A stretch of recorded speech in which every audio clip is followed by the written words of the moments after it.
Ladies and gentlemen, welcome back to the channel, and today a brand new update went live on Black Ops 4.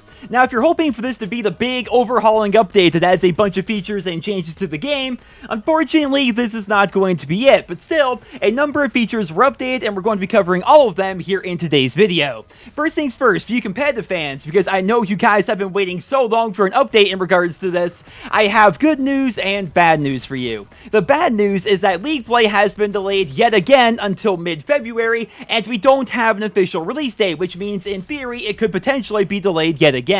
Now, the good news is the reason why this is happening is because Treyarch is revamping the League Play format and some of the rule sets based on community feedback. So, while yes, it does suck we have to wait even longer for League Play to be a thing, the end result will hopefully be much better for it. Now, if you're interested in checking out all the individual changes, I will have a link to Treyarch's official blog post down there in the description, but suffice it to say that the competitive events are going to be lasting for entire weeks instead of just weekends, and a number of new specialists and items are going to be restricted from play.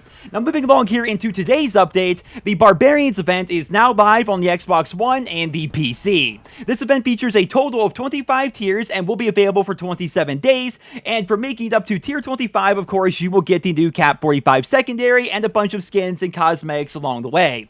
Even if you're strapped for time this month and can't really dedicate a whole lot of time to playing, you will be able to get every single item in the Barbarians event simply by utilizing the daily tier skips, so try to take advantage of that if you guys can. And also, over in Blackjack Shop, the vampire variant of the Vapor is now available. Typically, I don't talk too much about what happens in Blackjack Shop here in the channel, but a lot of people have been asking about this variant because we saw it back during the Operation Absolute Zero trailer, but never really heard about it ever since then. Well, it was added to the PlayStation 4 last week when this event went live. It's now available on the Xbox One and the PC as well for 1,000 COD points. But moving along from the black market here, let's go ahead and talk about the Blackout changes. We knew these were coming, and these changes appear to be pretty freaking big. So what happened is they nerfed armor, they nerfed the concussion grenade, and they nerfed the cluster grenade. When it comes to armor specifically, level 1 had its protection reduced from 30% down to 15%, which is a pretty big nerf, right? Level 2 armor had its protection reduced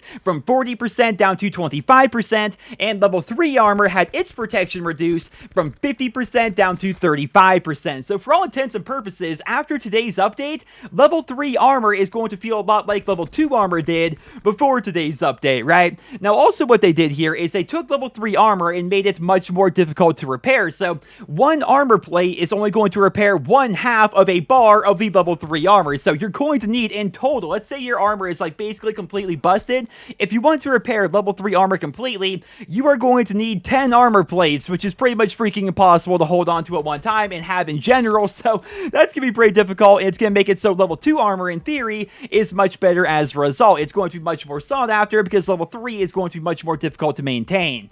Now, like I mentioned earlier, the concussion grenades and the cluster grenades were also altered, so let's go ahead and talk about those now. When it comes to the concussion grenade, it had its blast radius reduced, it had its duration reduced, it had its throw distance reduced, and now if you get hit by one of them, you can still use your own equipment, you can melee, and you can switch weapons. So overall, I would say that this is a pretty significant nerf to the concussion grenade, though Treyarch does seem pretty adamant about keeping the concussion grenade in the game. They straight up refuse to remove it, so it seems like this is going to be the next best thing. Now, I'd love to hear down there in the comments, what do you guys think of the concussion grenade after today's update? If you've had some time to play with it, let me know, how does it feel to use the new concussion, and more importantly, how does it feel to get hit by the new concussion? But moving along here, the cluster grenade was also altered with today's update, and what they did is they made it so it has a slightly longer delay before detonating. So when you throw it, it's going to land somewhere, and then there's going to be a slight delay, and then it's going to explode, which will hopefully give people more time to run away from them.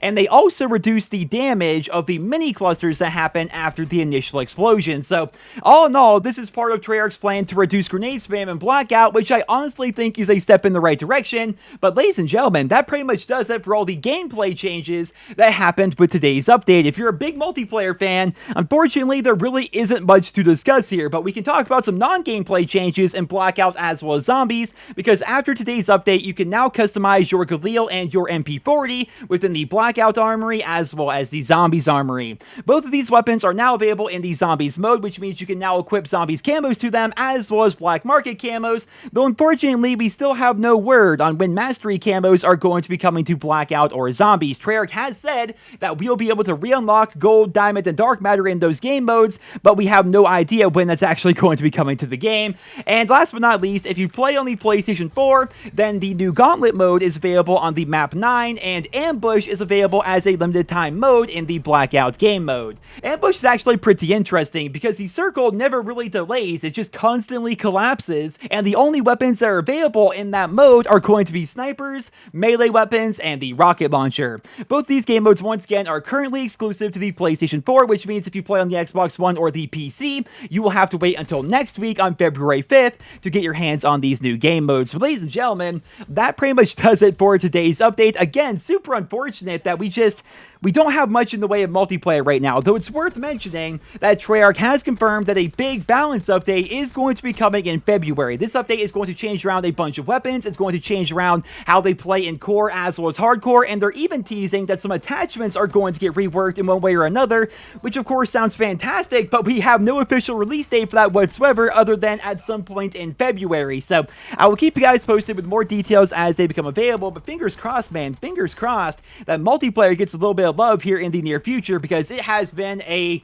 dry spell of content here for the multiplayer game mode, though it is nice, I have to admit, to see Zombies fans and Blackout fans getting a little bit of love as well. But ladies and gentlemen, that's all I have for you guys here today. I hope you enjoyed the video. If you did, please drop me a rating, and I hope you guys all have a wonderful day.